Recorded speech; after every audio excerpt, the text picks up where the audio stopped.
नमस्कार मंडळी, विभूती दर्शन या यूट्यूब चॅनलमध्ये तुमचे सर्वांचे स्वागत आहे।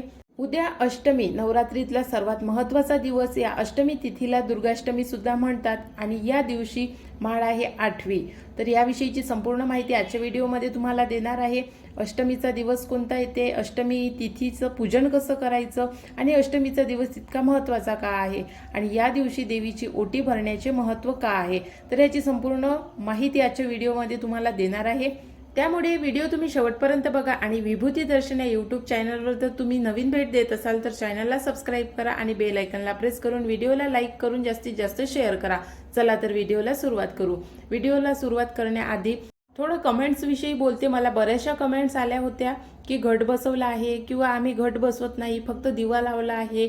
अष्टमीला मग पूर्णाचे दिवे बनवता येत नाही, तर मग दिवे कसे बनवावे आणि दिवे जर बनवले नाही तर चालेल का? तसेच कन्यापूजन करताना एका कन्येचं पूजन केलं तर चालेल का? आणि आम्ही बाहेर ठिकाणी राहतो तर कुलदेवीची ओटी भरणे शक्य नाही तर काय करावं? तर याचे संपूर्ण तुमच्या प्रश्नांची उत्तर मी या व्हिडिओमध्ये देणार आहे, कारण उद्या अष्टमीचा दिवस आहे आणि अतिशय महत्त्वाचा दिवस आहे। त्यामुळे तुमच्या सर्व प्रश्नांची उत्तरे तुम्हाला या व्हिडिओमध्ये मिळेल, म्हणून व्हिडिओ शेवटपर्यंत बघा। चला तर व्हिडिओला सुरुवात करू। उद्या नवरात्रीतला 8वा दिवस आणि हा 8वा दिवस 8वी माळ म्हणून ओळखला जातो। तसेच या 8व्या दिवशी दुर्गाष्टमीचं पूजन होते। दुर्गाष्टमीचं पूजन हे अत्यंत महत्त्वाचं असते। या दिवशी हवन पूजन सुद्धा केलं जाते। तसेच अष्टमी तिथीला दुर्गा देवीच्या 8व्या रूपाचं पूजन म्हणजे महागौरी या देवीचं पूजन केलं जाते आणि या देवीच्या पूजनामुळे भक्तांच्या सर्व इच्छा पूर्ण होतात आणि त्यांना सर्व त्रासापासून मुक्ती मिळते। म्हणून अष्टमीचा दिवस हा शारदीय नवरात्रातील महाअष्टमी म्हणून ओळखला जातो आणि यंदा यावर्षी 2023 मध्ये 22 ऑक्टोबरला हा दिवस आलेला आहे। अश्विन महिन्यातील शुक्ल पक्षातील अष्टमी तिथी ही 21 ऑक्टोबरला रात्री 9:53 सुरू होईल आणि अश्विन शुक्ल अष्टमी तिथी ही 22 ऑक्टोबर रोजी समाप्त होईल रात्री 7:58। म्हणून या तिथीवर आपल्या घरी हवन करणे, तसेच कन्यापूजन करणे आणि आपल्या कुलदेवीचा कुळाचार करणे महत्त्वाचे मानले जाते। त्यामुळे जर तुम्ही अष्टमीच्या दिवशी हवन घरी करत असाल तर अतिशय शुभ दिवस आहे, नक्की करा।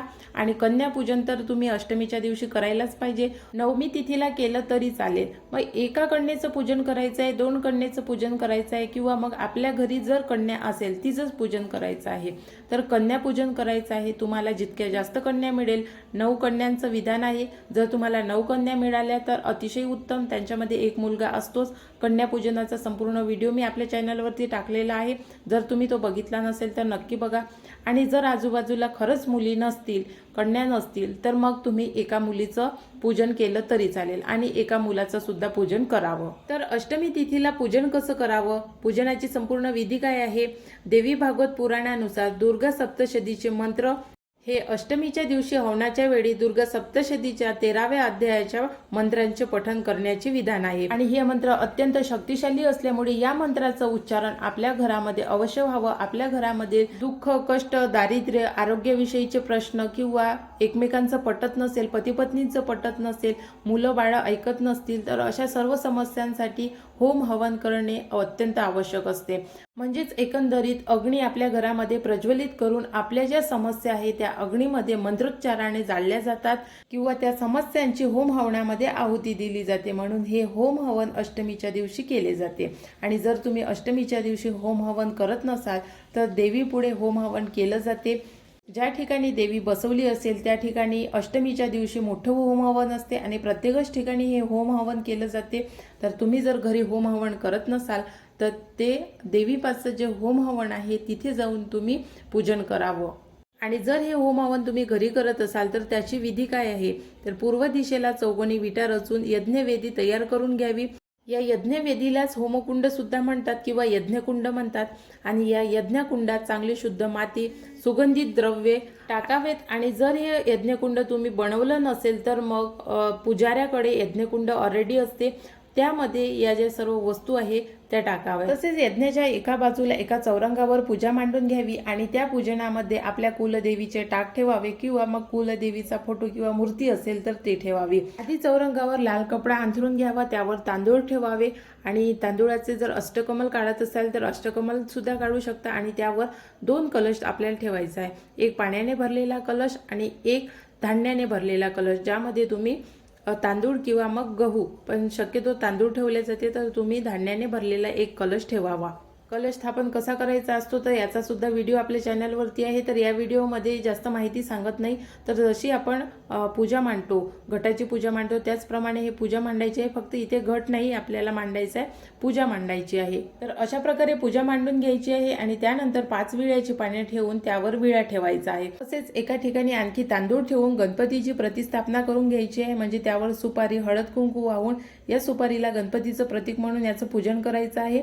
आणि कलशासमोर 5 फळे, 5 विड्याची पाने, 5 खारका, 5 बदाम, खोबऱ्याची जे वाटी असते ती, तसेच देवीच्या ओटीचं संपूर्ण साहित्य पूजनामध्ये ठेवावं. आणि पाटाच्या डाव्या बाजूला मातृका म्हणून 17 सुपाऱ्यांची स्थापना करून घ्यावी. आणि ज्या व्यक्तीला हे मंत्र येत असेल अशा व्यक्तीने या हवनाचं पूजन करावं. शक्यतोवर असा विचार केला जातो की हवन म्हणजे ब्राह्मण पंडित जी आले त्यांनाच कारण मंत्रोच्चारण येते, साधारण व्यक्तीला हा मंत्रोच्चारण येणार नाही. म्हणून मग काय करावं तर तुम्हाला जो मंत्र येत असेल तुम्ही 13व्या अध्यायामध्ये मंत्र बघावा आणि त्यातला तुम्हाला जो सोपा मंत्र वाटत असेल त्या मंत्रांचं उच्चारण करावं. आणि अतिशय सोप्या भाषेत तुम्हाला सांगायचं झाल्यास तर हे म्हणावं: आधी व्याधी जरा पीडा मृत्यू परिहार द्वारा समस्त अरिष्ट ग्रह पीडा दोष निवारणार्थ स्थिर लक्ष्मी कीर्ती लाभ शत्रू पराजय रुद्राभिष्ट सिद्धयर्थ गणपती पूजन करीशे. तर हे म्हणून आपल्याला पूजन सुरू करायचं आहे आणि हवनामध्ये स्वाहा स्वाहा म्हणायचं आहे. तसेच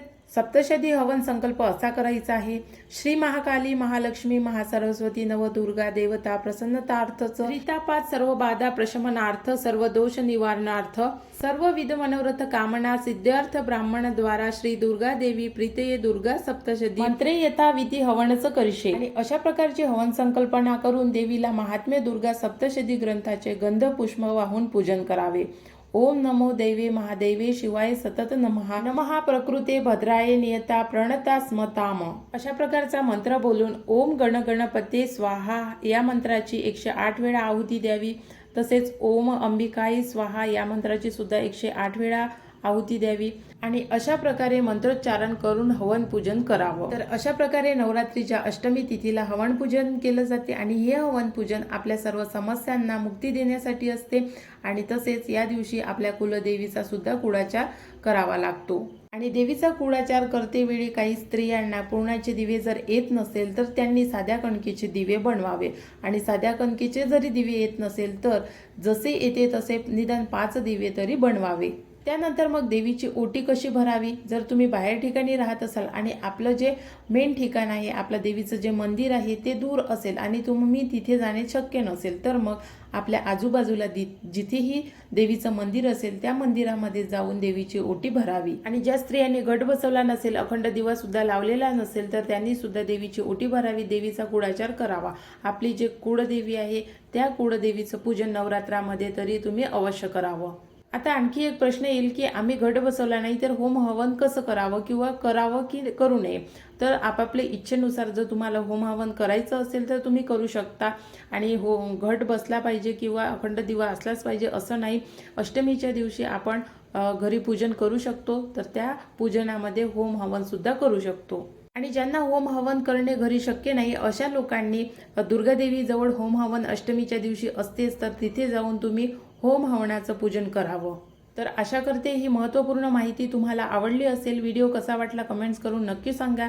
आणि तुम्हाला जर आणखी काही प्रश्न असेल तर ते सुद्धा तुम्ही मला कमेंट्स करून विचारू शकता. तसेच उद्याचा म्हणजे 22 ऑक्टोबरचा दिवस हा नवरात्रीचा 8वा दिवस आहे, म्हणजे 8वी माळ आहे. आणि या दिवशी रंग आहे जांभळा. याविषयी सुद्धा आपल्या चॅनलवरती मी व्हिडिओ टाकलेला आहे. त्या व्हिडिओमध्ये नवरात्रीचा 8वा रंग कोणता, 8वी माळ कोणती, 8वे देवीचे रूप कोणते, तसेच 8वा नैवेद्य कोणता दाखवायचा याची संपूर्ण माहिती दिलेली आहे. तर तो व्हिडिओ तुम्ही बघितला नसेल तर नक्की जाऊन बघा. या व्हिडिओला लाईक करा, चॅनलला सबस्क्राईब करा आणि हा व्हिडिओ जास्तीत जास्त लोकांपर्यंत सुद्धा शेअर करा. नवीन व्हिडिओमध्ये नवीन माहितीसोबत लवकरच भेटू. आजचा व्हिडिओ बघितल्याबद्दल धन्यवाद.